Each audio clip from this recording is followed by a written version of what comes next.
I'm literally running into studio today. Mark Wagner here, another episode of DentalBytes.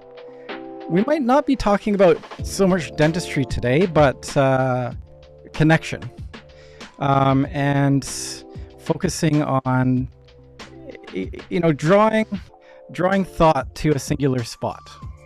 I've met my guest through networking, and the stronger your network is, I think it just puts you in a better position just in life in general. So without further ado, I'm going to bring my guest on here.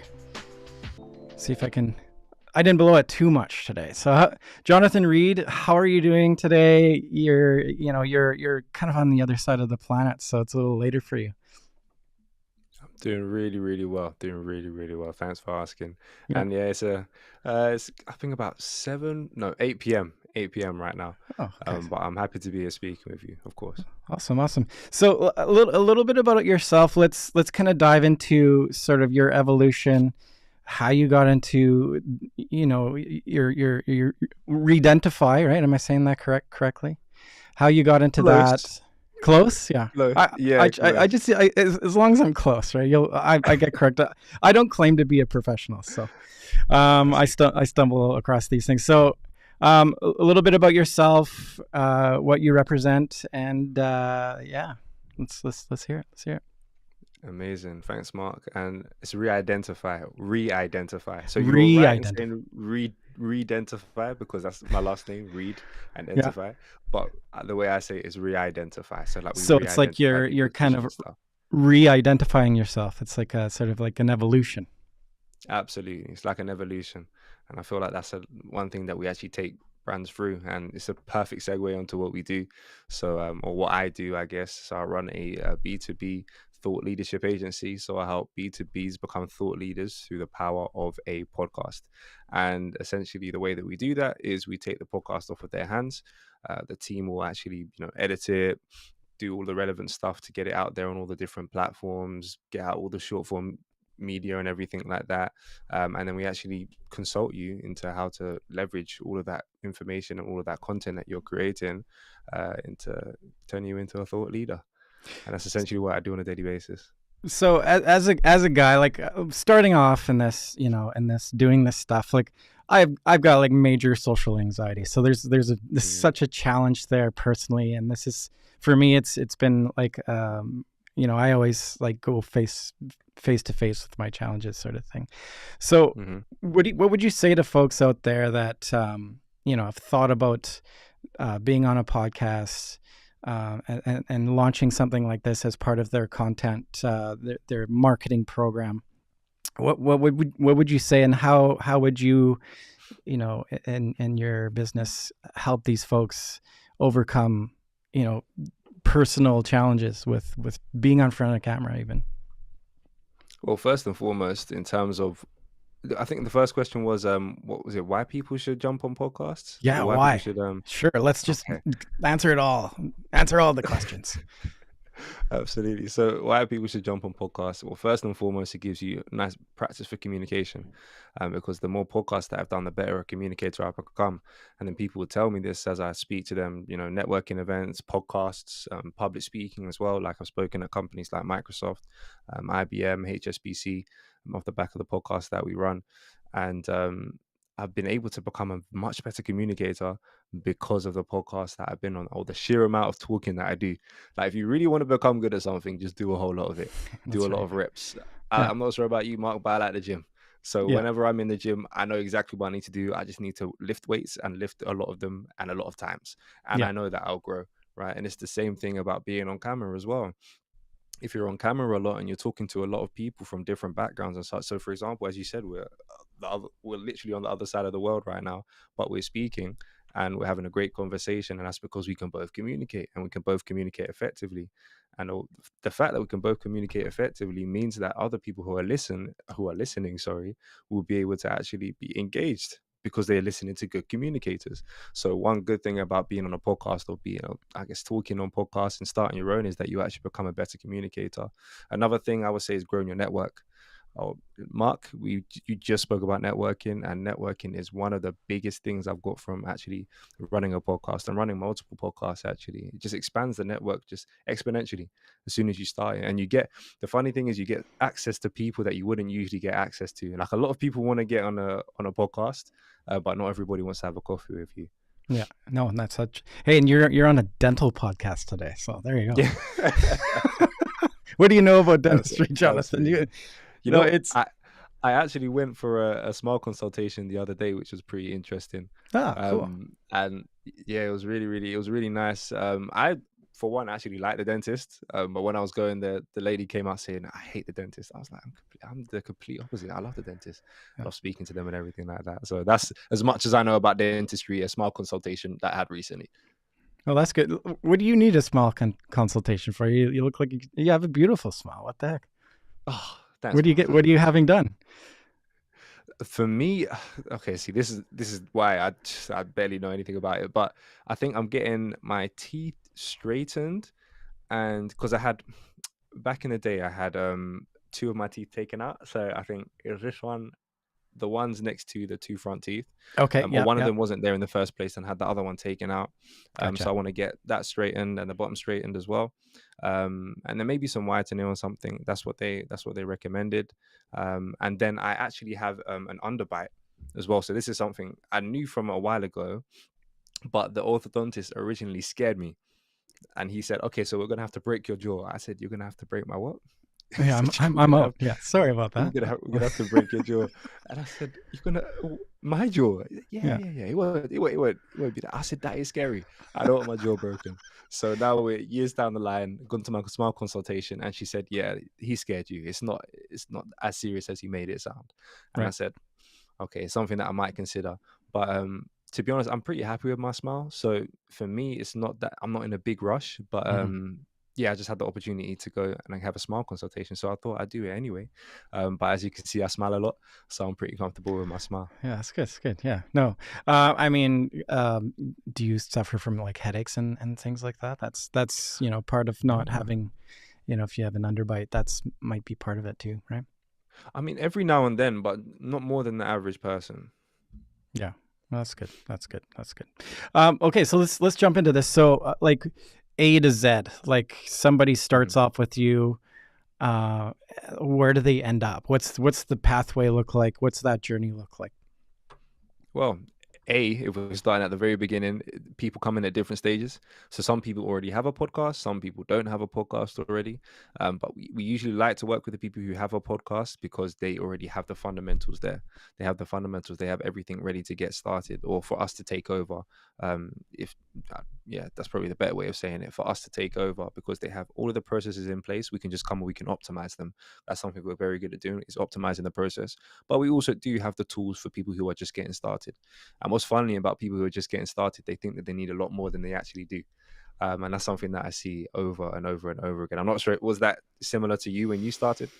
Well, I'm a nerd, so I'll tell you how I started. So I watched several YouTube videos just on cameras and software, and by the time I turned everything on, I had a really good idea of what I needed to do. So Nice. I researched everything. I built this room. Actually started without this room. This is kind of like all part of it, but bit of a process. And I think, you just have to decide to do these things. You got to jump in and you just got to go. Like, it's, I think, how we grow as people too. If, kind of facing your fears and figuring things out. The information is so available, like, putting a dishwasher in at home. You watch a couple YouTube videos, and if you're brave enough, you just kind of do it, right? Like Nike has the right slogan. Just do it. And I think like you talk about reps, like focusing on one thing and doing reps. And I think the more you challenge yourself, the more you realize you look at something and go, and you kind of scope it out. And it's not so much, I guess it is confidence over time, right? Or, like if a human being can do that, they have 2 hands and 2 feet and a mind. I could probably figure this stuff out too. It might take me a little bit longer, but as long as and two, like in the beginning, and still, like I mess up all the time. I'm pressing the wrong buttons and my sound will be off. But like these are the things that I notice, right? Yeah. Like it's like an artist, like they'll or a baker or somebody that's cooking. It's like they'll never like their own meal because I think everybody's so hard on themselves. It's kind of a sad, like it's a sad thing. And what causes that? I think, because everybody's really, putting themselves out there through social media, or, like I think everybody critiques themselves just that much more, right? So, yeah. And I think over time, like, honestly, I think everybody's just kind of thinking about themselves more than they're thinking about like you messing up, right? That's it. Honestly. Yeah. And honestly, if it's too polished and too perfect, it's not real. You can sniff these things. You can sniff the things that are scripted and like perfected. Even in the marketing that I do with clients, it's really the focus is to draw them out.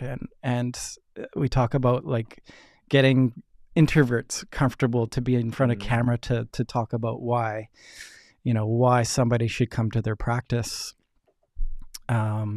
It's sad. Like, I think this world might be a little bit of a better place if everybody was just kind of more comfortable to just kind of be themselves, and not really, but I'm in the profession too, like dentistry. These dentists deal with folks all day long that are like smiling in the mirror and critical of themselves, and you know what I mean? It's honestly, yeah. So I think, yes, to have the know-how and all the technology and all the the software, and it's at the end of the day, just having to do it the first time, right? To do it the first time, to turn on the on button and just go for it. That's it. I love that stuff personally. It's like I'm okay goofing up. You know what I mean? Like I've got 2 little kids, and and teaching them too is part of it. Is like you're not going to be perfect the first time. Like what is it, like 10,000 hours before you become an expert at something? Become a master. Yeah, exactly. Yeah. And one thing I like to say a lot as well is the one vitamin that people are always ultra deficient in is vitamin U. Like, people need you. People need you and what you bring to the market, your unique spin on things, your unique spin on your expertise, and your unique spin on your experience, because your experience actually helps to form that expertise from your unique angle. And it's that vitamin U that creates. That's what people need. People need you. Like, there is a segment of the audience that needs to hear from you, and you specifically. And then you not putting content out there and you not putting yourself out there is a disservice to these people, because they need to hear from you. But then until you put yourself out there, what are they supposed to do? They'll be listening to someone that isn't going to serve them to the level that you can serve them. So that's another way that I like to reframe things for clients, because ultimately a lot of the time they're in their own head. They're in their own head and they're thinking, what will this person think of me? What will these people think of me? What will my followers, the audience, think of me? But ultimately, Mark, you just said it. Everyone just cares about themselves. They're thinking, what can I get out of this? So what they can get out of this is the value that you provide. And the value that you provide doesn't have to come in a perfectly shaped box with a perfect ribbon on top and polished and spray painted your favorite color. It doesn't have to come like that. It just has to come. The gift just has to come. Like, what's the point in having a gift and keeping it to yourself? Gifts are meant to be given. You're supposed to give presents. You're supposed to give your gifts. And the thing is, you have been gifted with something within you. There is something within you that you can give to the world, but you holding it is a disservice to the world. You know how, like, I've been thinking about this and just like purpose. I think about it quite often. You know what I mean? Like, we're all here to give that gift that we have, and like, this is such such an amazing time to be a human being. Like, we can make this world seem that much more small, and I think the more we communicate, the more progress we'll make as a collective. And I think we're in like the day and age that if we're not all working together, we're kind of in big trouble. You Yeah. know, like that's sort of the existential side of things. But I know in running a business too, is if you're not putting yourself out there and networking, asking for help, you know, we're taught we go to school so that it puts us that much more further along in our lives, right? Like we're here for a finite time. So, and I think personally, I think the meaning of life is to, you know, you're a child, you learn sort of the basics, then you cultivate whatever the gift that it is that you have, and then you impart that with people, you give it away, you teach people how to do it. Yeah. You know, sometimes you monetize it and it's your business, right? As long as you're not out there to like take advantage, I think. And just being a genuine human and giving back that. Yeah, I love it. Like I think about this kind of stuff all the time. Absolutely. And this is the thing.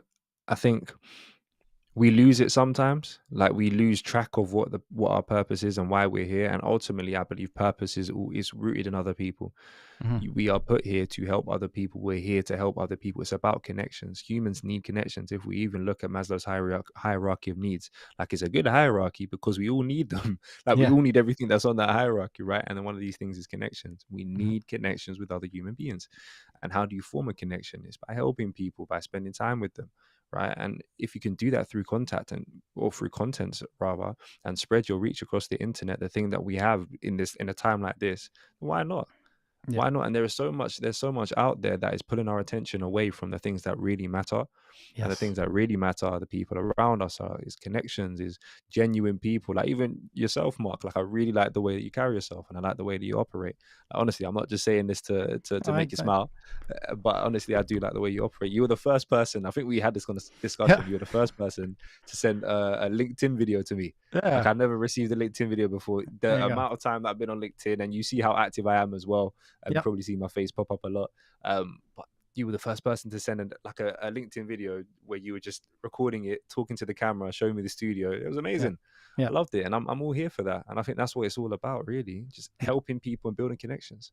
And really, like some connections are easier to make. Like, and I throw that back at you too. Like I see the things that you're doing, and like, man, I wanted to touch base with you and reach out and connect with you, and like that's cool that you're open and willing to sort of communicate, because I think, you know, like the selfish part for me, or maybe just the thing that I see over time, the more people that I connect with, that I, you know, sometimes it's oil and water, and there's not a way, but the more you do, the more you know, the more your mind expands, and the selfish part is like you grow as a person, you know, and that's for me.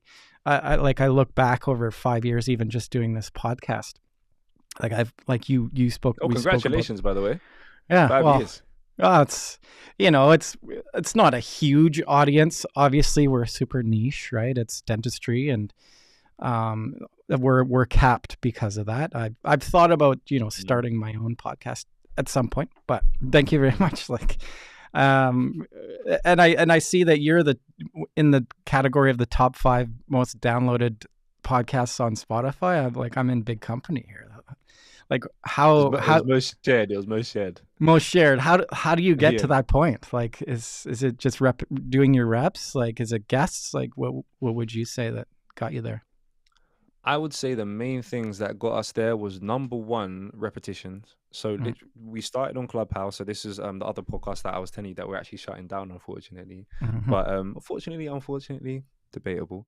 But we started out on Clubhouse. We built an audience on there, and I think one of the key themes you'll see is connection and community. So we started on Clubhouse. We built community/audience on there. The community/audience asked us to make a podcast. We made a podcast. The community asked us to make events. We made events. The community asked us to come and speak at the schools across the UK.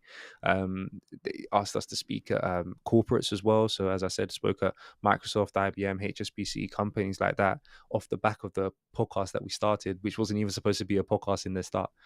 We literally just started it because we wanted to speak about mindset, personal development, and purpose. That's cool. That's it. we just started that on Club. We started it on the phone. I was sitting in my room? I think I was sitting in my room on the phone to my friend. We were just talking about a book that we were reading called Atomic Habits. Not sure if you read it before. I'm gonna write that one And down. please Who do. was It's it one of the by? best. It is by, I want to say it's not Simon Sinek, is it? You'll find it if you type in Atomic Habits. You'll find it. Trust me, it will come Okay. up. But I can't remember who it's by. But it's definitely one of the books that have changed my life. And we were James talking Clear. about it. There we go. James Clear. That's it. That's the guy. James Clear. That's it. Ordered. Yeah. Perfect. Amazing. Yeah. Action takers. I love action takers. Yeah. And we were on the phone and we said, why don't we just bring this to Clubhouse, because we don't see many other people in our community speaking about this. We brought it there. People like this fresh perspective. They like to hear stuff like this, and it was such a contrast to a lot of the other stuff that was on Clubhouse as well. There was a lot of talks that we didn't really want to get involved in, so we just brought what we were interested in. We got a community around that, and it was the community that pushed it. It was a community that shared it. It was a community that were listening on Spotify. It was a community that was tapping in on social media. We were able to generate millions of social media views just because of our perspectives and because of the fun that we were having as well with the different guests as well. That's a key thing too. I'd say that's a big checkpoint, not a checkpoint, but a big thing to remember is to be getting on the right guests who align with you, so who align with your principles and who align with your brand, and also guests who have an audience themselves, which is key. Because on a platform like TikTok and a platform like Instagram, social media in general, if you have a guest on your podcast that already has an audience and already has a following on the platform that you are trying to hit and you are trying to be on as well, it's much easier for you to gain traction for your podcast, because their audience will come and join your audience if they like your vibe on That's the right. podcast, and if they like the information, and if they like the conversation and the communication that was going on the episode, right? So you have to make sure that the episode is good as well. Yeah. And I also think our character and us not being shy to show a bit of ourselves and to be vulnerable. I think vulnerability is a big thing, because when you're vulnerable, vulnerability, I like to call it a door. Vulnerability opens a door for other people to be vulnerable with you. So when you're vulnerable, they can be vulnerable with you too. Like literally, Mark, somebody reached out to us and said, if it wasn't for our podcast, they might not be here. Oh wow. And That's that the highest that is compliment. Wow. honestly, and I'm not. I wasn't even. I'm a man who likes to speak, and I was lost for words after that, Mark. I didn't know Wow. what to say, Yeah. because I was just imagining, like, imagine if we just weren't on the phone talking about mindset, about James Clear and Atomic Habits. Imagine if we didn't decide to get on Clubhouse. Imagine if we didn't decide to start up the podcast. Imagine if we didn't decide to host the events that people asked us to host, which had hundreds of people attend. Sorry. And now when I go out into, because I'm from London, when I go out into the city, people will stop me and they will say, I know you're from somewhere. I say, That's cool. Yeah. you might do, and they're like, yeah, you have a podcast or you're on TikTok. I don't like the TikTok one, Mark. I don't like being known as a TikToker, but I guess I No, am. yeah. I guess I am. Yeah. But they say, I'm pretty sure I know you from somewhere, and it's usually from TikTok, where we got the millions of views, or it's from Instagram, or it's from YouTube or Spotify.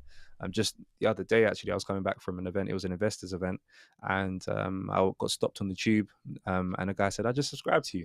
I said, that's amazing. I appreciate that. Wow. And Yeah. he was on the way back from another event as well. So it's really nice to build that connection, to build that community. And here's another thing as well. When you are vulnerable, and because we've been so vulnerable, people speak to us like they know us. Because we built that connection with them over so long. Someone will call my name, they'll say, Johnathan. I'll look around and I will see nobody that I know, because I don't know them, but they know me, or Yeah. they feel like they know me because they've listened to me for hours.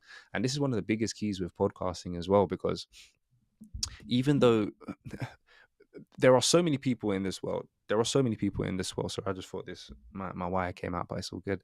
There are so many people in this world, and we want to impact as many as possible. How do we do that? We need leverage. Yeah. We need leverage, and a podcast gives you leverage to do that and to build connections at scale. A podcast is a way to build connections at scale.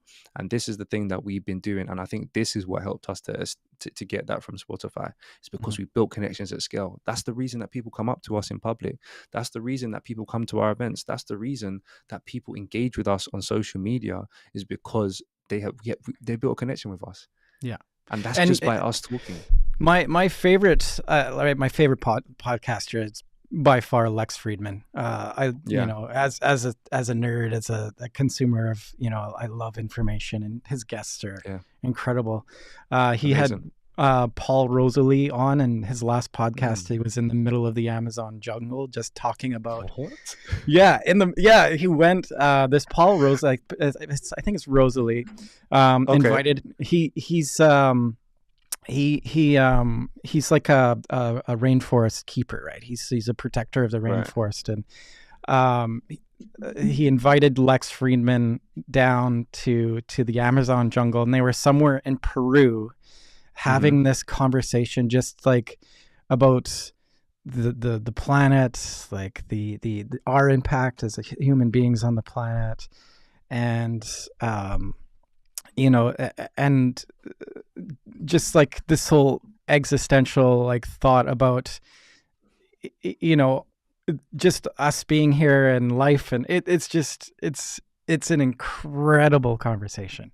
And the fact that they're like they were in a in an area where, like, on a per scale, like a per mile scale, there's more life in that per mile or per kilometer square than there has been any life at any point of time.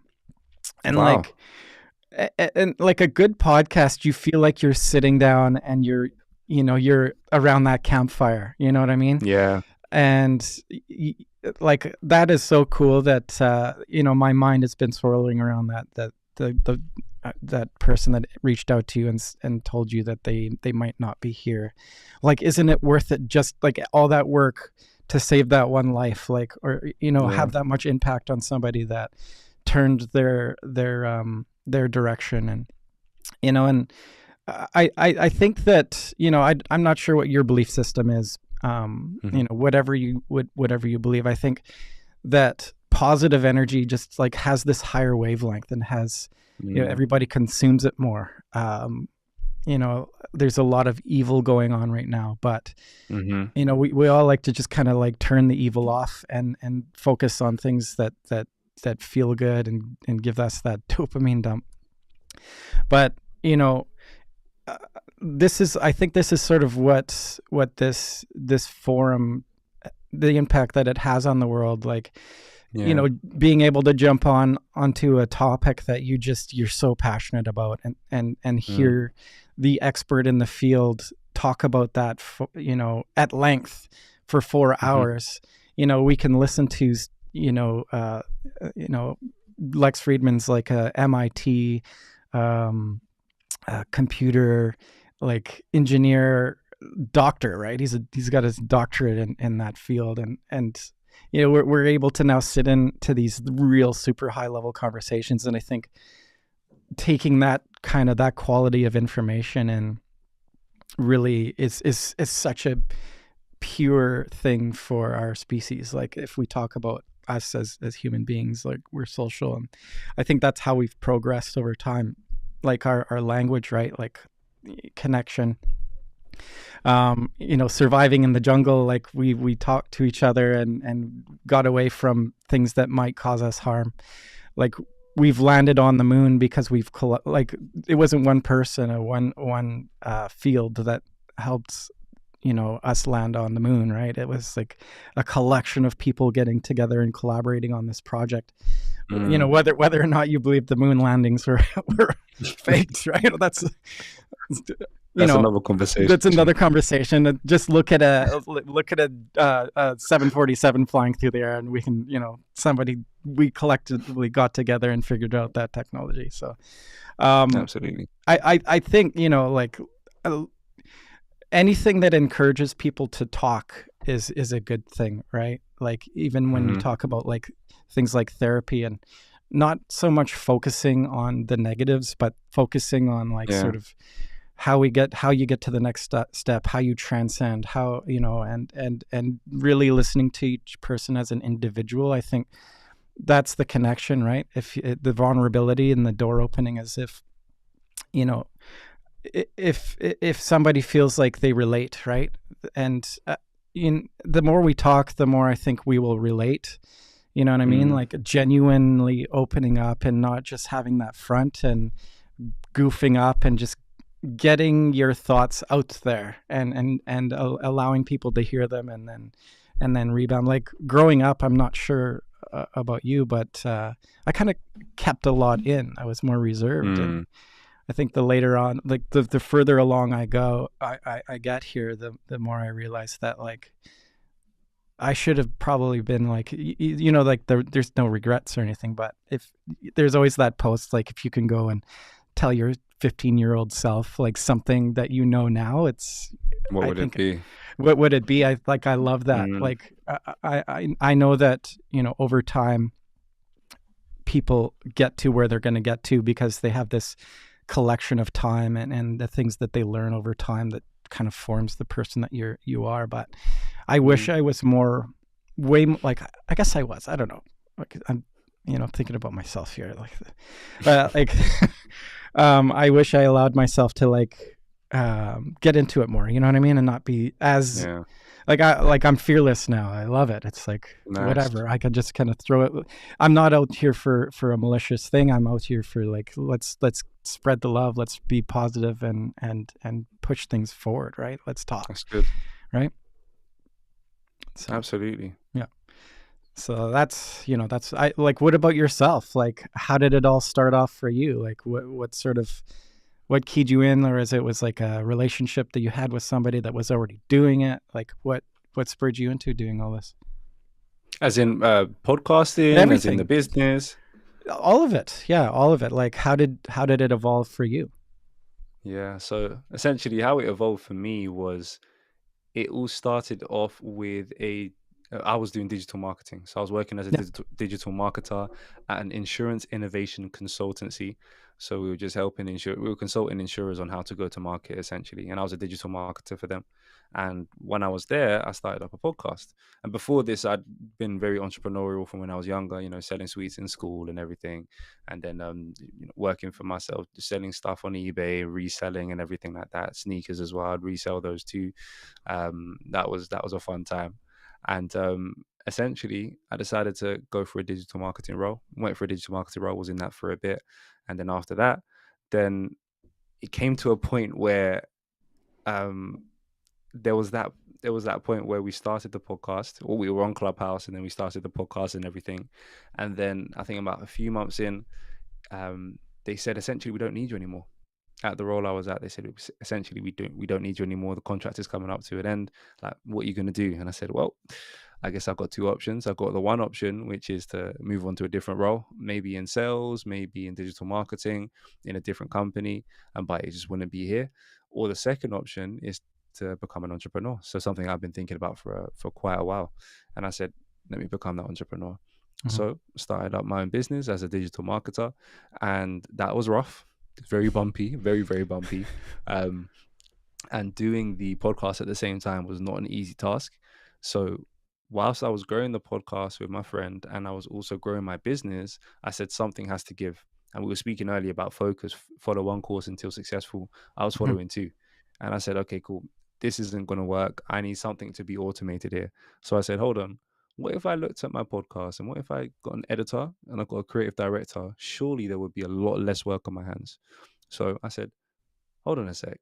This might be pretty useful for other people who have a business and who also have a podcast and want the podcast to help the business, but they don't have any time to work on the business because they're spending all their time on a podcast.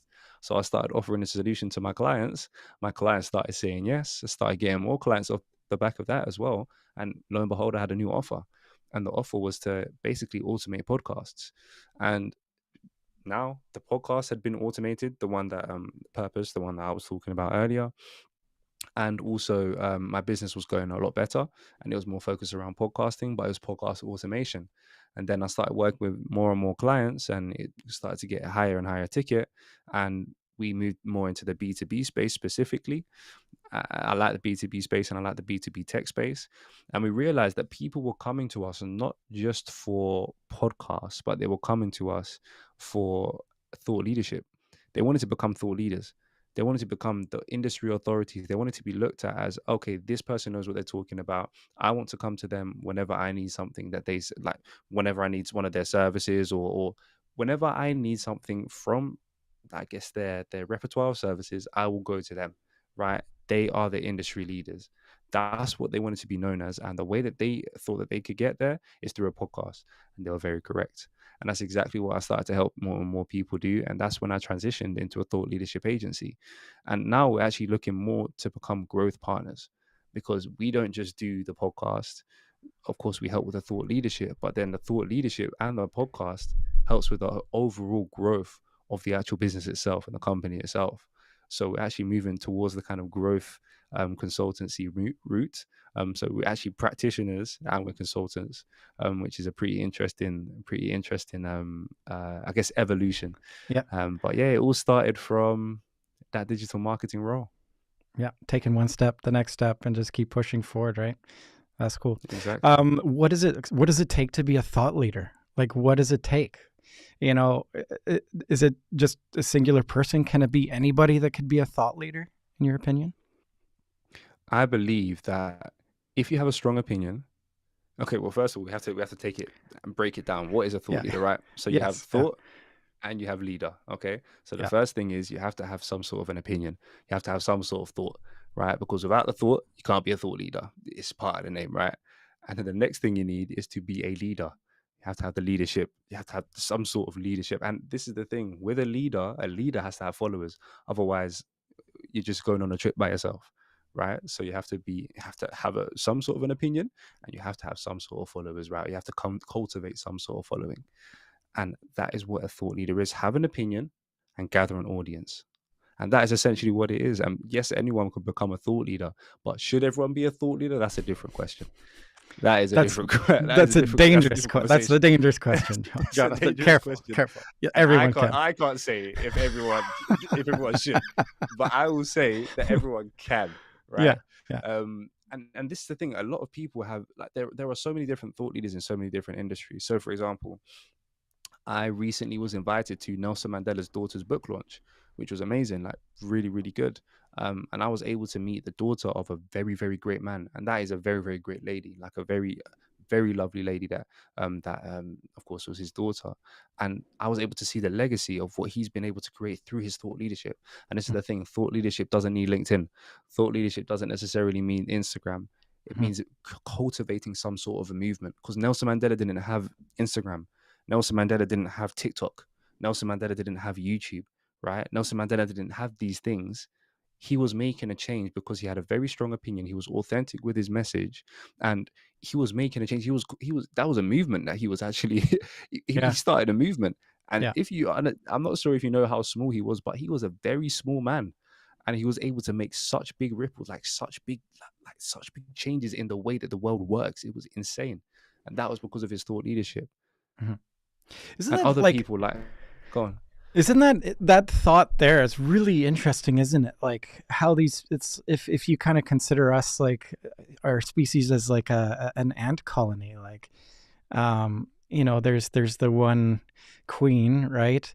How does that happen? Like how does like one person over time garner that much influence over, you know, a collection of people? And it's all boils down to the idea and the output, I suppose. Would you agree with that? Absolutely. I think it boils down to the input. So what thought are you actually like what thought are you putting out there? Because the output is what comes of that. Like that is what the result of it is. So for example, he had to have there was a vision behind what even MLK, I have a dream. Yeah. Like that speech was his whole mission. That was the vision. That's like, I see this vision. Let's run, not even walk. Let's run towards this vision. Let's make it happen. Right? Thought leadership. I believe that people can become thought leaders, and it can help with them with their business, and it can help them actually push forwards a valuable message. I only work with people of value and people who bring value to their markets, in my opinion, of course, and people who bring value to their markets in a positive way. And that is what really guides me in the way that I do business, and it's what really guides the people that follow me as well, because I live by a set of values. And I have a mission that I'm going by, and that allows other people to join that mission with me. And it's the same thing as all of these thought leaders as well. They have a mission. That guy's in Mahatma Gandhi, a mission, a vision, had a vision for a better world.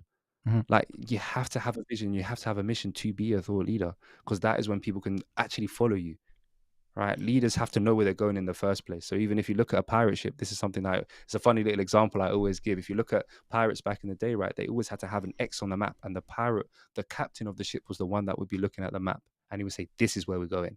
Yeah. If there wasn't an X on the map, he would just be leading them in circles, and then the Yeah. crew would leave him because he has no vision. He doesn't know where he's going. Yeah. So you have to understand, okay, where is the X? What is Yeah. the vision? What is the mission? And Yeah. you can bring people to come and then get to that place as well.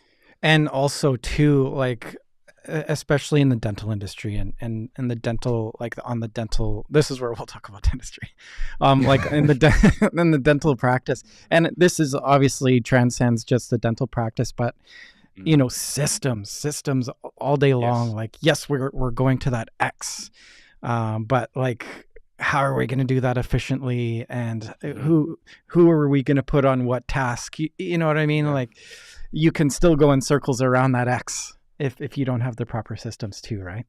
That's good. Yeah. That's my shot at an analogy. There you go. No, that was very good. I like that. You can borrow it. Borrow it. Yeah. I think I will. Yeah. I think I will. Yeah. That was great. Clip it. What else is really top of mind to you right now? Where does everything go from here? I know, like, obviously the world went over a massive collective speed bump with COVID, and I think, you know, personally that was a lot of time for me to, like, I was in the position too where I was laid off and had to really reevaluate my direction. Where is everything going from here, in your opinion? Like with this sort of online forum, with what's important for marketing in business, what's impactful, what can we kind of do away with and evolve into? What are your thoughts there? Well, as I told you, I was at an advertising event over the past 3 days, and as we know, everybody's talking about AI, and we can't talk about the future without talking about AI, right? Yeah. And I think when it comes to marketing and, you know, the future of the world and such, AI is going to have a very, very, very big impact, extremely big impact. I didn't realize how big it would be until I went to this event over the last 3 days, and we have to ask ourselves, what is going to separate ourselves from AI? Because ultimately, a lot of the content that is going to be generated is going to be AI based or is going to be AI influenced, right? Yeah. Even if you look on LinkedIn, they have the create a post section, and it's like, okay, oh yeah, this is AI supported now, so AI will help you to actually write your post. So ultimately, we're going to get to a point where it's like, okay, cool. So what is AI and what isn't?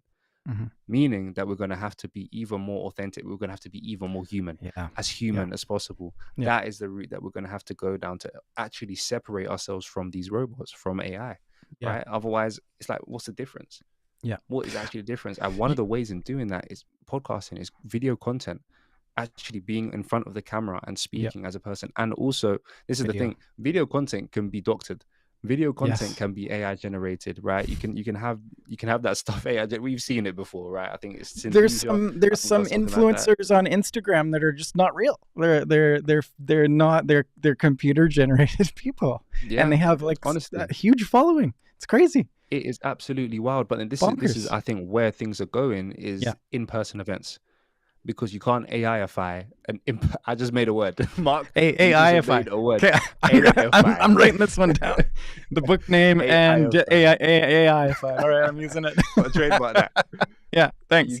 You can't AIify an event. You can't an in-person event. You can't do it unless you get some sort of super, super great hologram, which is probably coming maybe in couple hundred years or so. I've seen them maybe already. Even 50 years. But my thing is how realistic are they? And you can't go and shake a hologram's hand. You can go and shake a robot's hand. You can go and shake I don't know what else you're gonna shake, but what you can't fake is real human interaction in person. Right. So that will, for now, you can't do it for now. So this is the thing. In-person events, I think there is a very, very, very big opportunity in in-person events, because that is the most authentic that you can be. And how do you get people to in-person events? You build a connection with them online. And what is the closest thing you can do with building a connection online is talking to them. Talking to them over and over and over again, and being front of mind. And that is something that we're always telling clients, just be front of mind. Be front of mind. You don't have to have hundreds of millions of views. You don't have to have thousands of views. Maybe it's a couple hundred. Maybe it's like 50 views. But if it's the 50 of the right people that you're speaking to on a frequent basis, that could be all you need. Yeah. That can, just think of how much a client is worth to you. That can literally be all you need, right? Yeah. And Yeah. if you can get them down to an event, even better. Yeah. Love it. I love it. I love it. I couldn't agree more. Like, here's my thoughts. Like, a scary time is when, eventually we're all going to be AIified and have like an assistant, right? Yeah. So imagine this. Like, you have your assistant talking to somebody else's assistant, and there's no real actual communication between the people. Wow. Yeah. That's already kind of, it's going that way. And I don't think we really comprehend. I don't think we have the capacity to really understand. This is like, it's not going to stop. It's going to evolve into everything that we do. Like, how much impact that AI is going to be, I think the biggest impact on humans, bigger than the Industrial Revolution, bigger than the invention of the transistor. I think AI is going to be bigger than all of it. Like, here's the thing. Like, I understand the fear with it. I think I love the idea of events and face-to-face and everything. And maybe with AI, this is, think positive about it. And that's like, always when change comes down the pipe, it's the fear, right? There was fear when we created, the electrical current, was going to kill people on the street, these wires that were going to like send the electrons down this wire. So let's think positively about it. And at the end of the day, hopefully it doesn't turn into Skynet and launch nuclear weapons. Like, don't worry about that kind of thing. Like, it's a tool. It's a tool at the end of the day. And the way that you make, like, I already know when I'm reading a post, if it's written by AI, it just kind of has that smell, I'm using it, like, I wouldn't be able to do as much as I can do today if I didn't implement AI in my activities and in my tasks. Same. Like, there's no way. It's like, it's actually, it's already having an impact on my life, even in like how long, it started with ChatGPT, and now it's like, there's all these other interesting video tools that help me clip things and etc. Right? But at the end of the day, it's the more input you get it. Sometimes, like, when I'm writing something, like a prompt, I'll send like a page long prompt and let it spit back, what it thinks, and then I'll adjust it. Like, I won't just like use the first prompt. I'll regurgitate it, like, at sometimes like 5 or 6 times before I look down and read it and go, okay, this is something that I would that I would write if I knew how to spell and my grammar was good. It's my idea, but it's just written really well. And it's not like, it doesn't look like a fabrication or something that I wouldn't have put out. And I think that's sort of how we get away from that ungenuine usage of it, where the fear, like, where I could see it going really bad for people. And, it's like, we put lead into fuel, like, it's one of those impacts that had like such a negative impact, putting lead into fuel because it knocks in an engine, right? And we correlated the lead in our atmosphere to like a decline in adolescence brain development, right? There's a direct correlation in that, right? So where I see this invention of AI becoming like a crutch for people, where they're not really, they're kind of leaning on it too hard, and it's becoming sort of, it's doing everything for them. And the worry for me is like, we're not growing as human beings. We're just kind of like letting the systems and this technology sort of take the reins away from us. And it's, that's have you seen Wall-E? Wall-E, yes, exactly. Yeah, Wall-E. That's exactly where my head always goes. So we're in this spaceship, we've destroyed the planet, and we're in some spaceship, bad people in front of screens, and we're not actually communicating. Like, that concept to me is sort of like, that's where we go awry, where we just let the tool become us, and it's not us anymore. Maybe that's just me being fearful of it. I think Mm. I think there's enough smart people at the helm right now that are really trying to manage, and really put a lot of thought into the safety behind it, and Yeah. and where we're using it in certain applications. Like, for instance, we talk about radiography, which is X-ray. It's being used. I've got a surgeon friend here in Vancouver that's already been implemented in his all of his scans, his radiography, and it's the AI circling things of notice. Like, take a look at this, and he's finding cancers that he might not have spotted. Wow. So that's like, when we think about these things, like, let's implement them in places where we're gonna miss out, and let's implement them in places where we're saving so much time with our day-to-day that now we can go to a face-to-face event somewhere, Yes. and Yeah. like, our time on this planet is so finite. So if we can get more done, if we could get way more done with littler time, like, we might just have more time to like, our quality of life might shoot through the roof, and we're we're exploring things that we might not have had time to explore before as people, because we have these tools in place that save us that much time. Like, honestly, even in writing an email, putting all the thought into that email, prompted correctly, reprompted. I don't know if that's a word there. A reprompt. Maybe it's something that you just created. Regurgiprompt things. Regurgiprompt. Yeah. and let it still be us that's communicating, and let us use it as a tool. Let us use the technology as a tool. Let it be the next Boeing 747 that's like transporting us to the other side of the planet in 24 hours, and not having to jump on a ship and travel across the Atlantic Ocean in 2 weeks. Let it be that for us, then pumping lead into the atmosphere. Like, let's control it. Let's be smart about it. And here I am being an expert on AI. Like, I'm just some Joe Schmo in Vancouver on a dental podcast, right? Yeah, like, I, again, like, from my vantage point, and for what I've seen it do currently, is a really good friend that I trust and adore and admire is using it to spot cancers in people that he might have missed with his human eye. I'm using it for just to try and save myself some time, so that, like, I can really get home and hang out with my kids at the end of the day. Like the greatest gift to us is time, right? Because we can't go to a machine and swipe a card and get some more time, like that other movie with what's his Oh, you seen that too? I was just thinking about that movie. I was just thinking about, is that the one where they On Time or something, right? It's it's something like that, and then they have like the things on their wrist. That's right. Yeah. It's Justin Timberlake or something like that. Yeah. It's another good.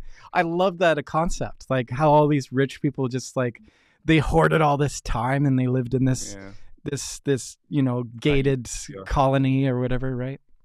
But that was a really interesting movie. It was. What a great concept, right? Like, money is nothing if you're running across the house to try and save your mom, and put time on her things so that she doesn't, you know what I mean? Like, it's such an interesting concept. And you said time is it's a finite thing. And that is literally why we do what we do. And that's another reason why we do what we do, because time is just something you can't get back. That's right. So let's give it back to you, right? Yeah. And that time could be used doing something even higher leverage, which will maybe even give you more time. Yeah. Right. So that is exactly why we do what we do. And that thought right there, Jonathan, is why I think AI is going to have the biggest impact on people. I think there's enough people and we're talking about it. Like, everybody's talking about it.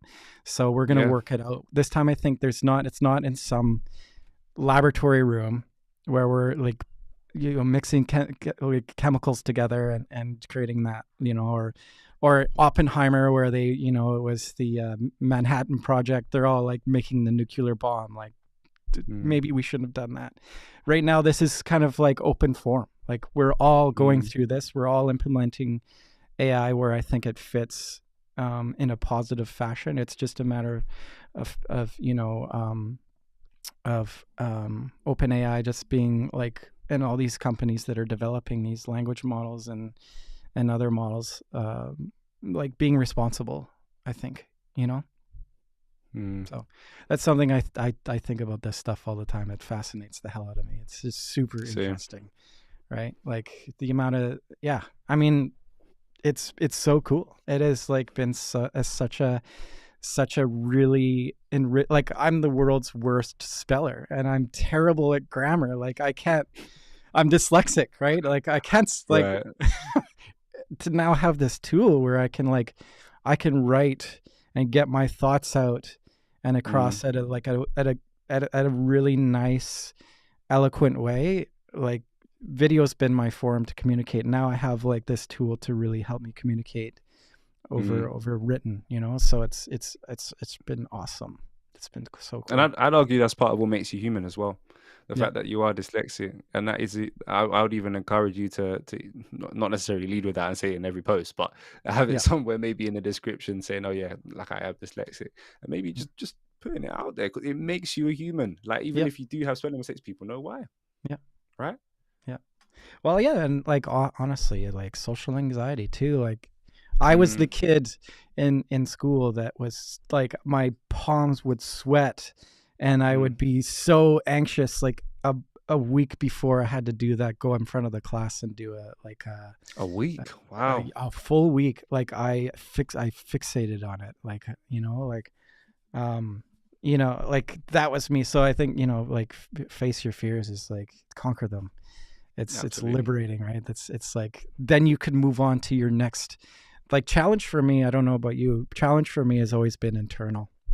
It's always been an internal thing. Self-doubt, like confidence and all that kind of stuff. So, my limitations have always been internal. Like, I think, and maybe that's a lot of people, but if we can remove our limitations, I think everybody, like with an unselfish, end goal. And my end goal is like, I want to do everything that I possibly can to impart as much positivity and in my life, that, whoever I'm touched or whoever's connected to me, like is enriched, and they can, it's like this flourishing ball of energy that helps other things grow. Like, I don't know if it's a thing in your in anywhere in your your realm, like in your business, to just taking down barriers, right? I can see that being like a real challenge for you in doing this thing and overcoming this thing where you're just like, let's just put ourselves out there. Like, don't, like, you're not like, there's so many other people doing negative things and doing selfish things. The people that are doing negative and selfish things will be smelt out and dealt with. Like, you see it time and time again. Like, these people are put like open on a platform and reduced. Like, the champions of the world are the guys like, the sports, the athletes that are giving back. Those are always the ones that it's always those ones that are so like whiny about it and negative about it. Like, let's move away from selfish gain and ego. I think ego is another really huge thing that plays into all this.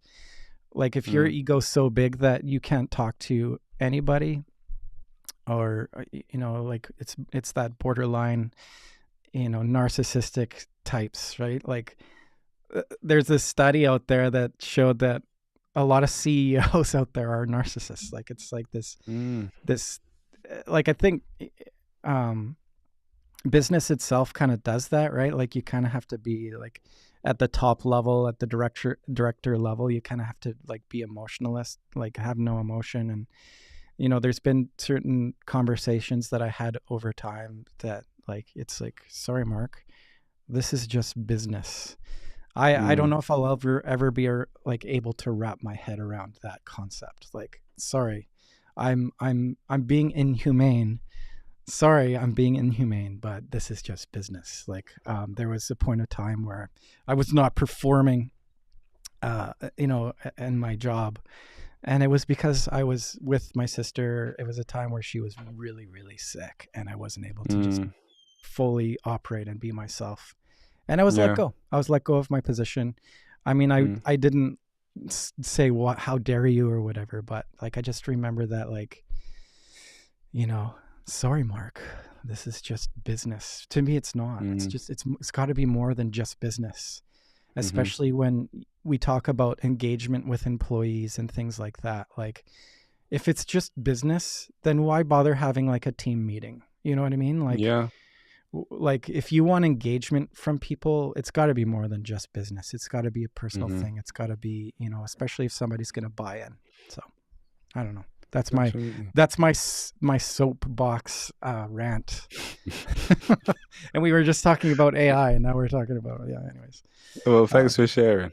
yeah, yeah, yeah. What are you seeing out there in terms of business? Is it like, we all got rocked with the whole COVID thing? Did Mm-hmm. you, like, that was a hard time? Like, what was sort of your experience with that time? That was a time that we were actually starting up. We were Yeah, starting up this business, so it was around yeah, that kind of time, which was it was still an interesting time to be starting up because a lot of people are at home, um, and I mean, I was at home a lot yeah, because you couldn't go anywhere in London. Everything was locked down in yeah. those times, so it was a difficult time. But for me, I know that difficult times don't last very long. And if any, and the funny thing about difficult times is they always keep coming back. So Yeah. like there'll always be good times, there'll be not so great times, good times, not so great times. But that time was particularly difficult because there wasn't really much that you can do other than stay inside. Hmm. But it did allow me to focus, and I like looking at the silver lining on everything. It Yeah. allowed me to focus, and it allowed me to get off the ground, and it allowed us to get the podcast off the ground as well, and keep accelerating with that too. Hmm. So yeah, like, and I know it was a very tough time for a lot of people, even for people that are quite close to my family. It was a tough time for us. Even lost Hmm. a few people, Oh, no, unfortunately. I'm sorry to But hear. yeah, but I was still able to see the silver lining, which was I was able to focus, able to build more of a relationship with my family as well, and get to know me a little bit better. And that's something I've been doing recently, getting to know me a little bit better. So even Hmm. that solo trip in Mexico helped a lot as well. Yeah. Awesome. I love it. Jonathan, this has been awesome. I usually only do a half an hour. This is like we're going past an hour here. So, Wow. I've loved this conversation.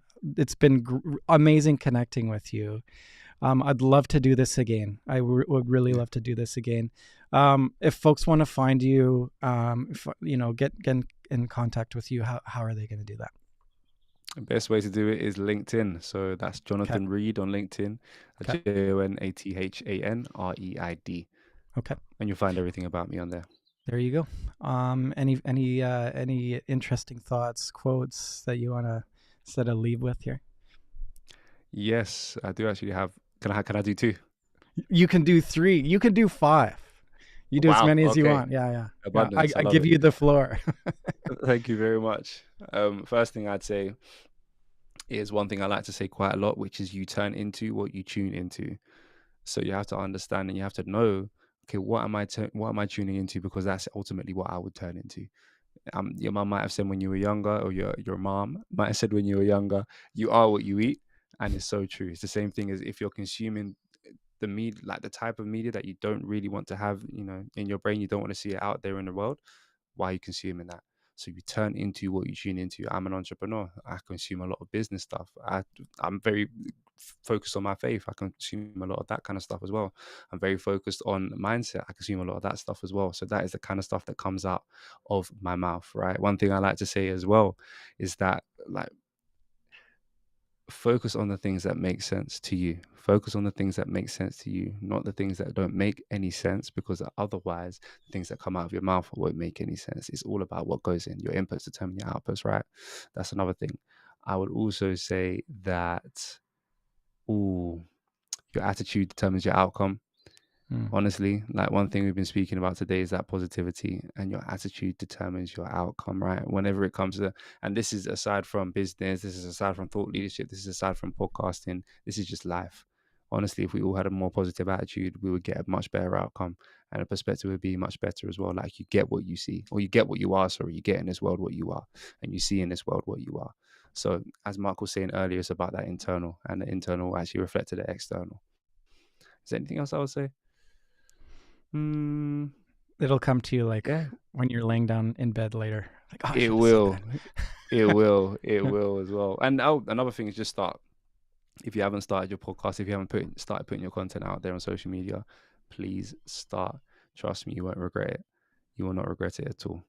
That's my favorite. Awesome. And with that being said, thanks again. Thanks for your time, and have a lovely weekend. Thank you very much, Mark. I appreciate it.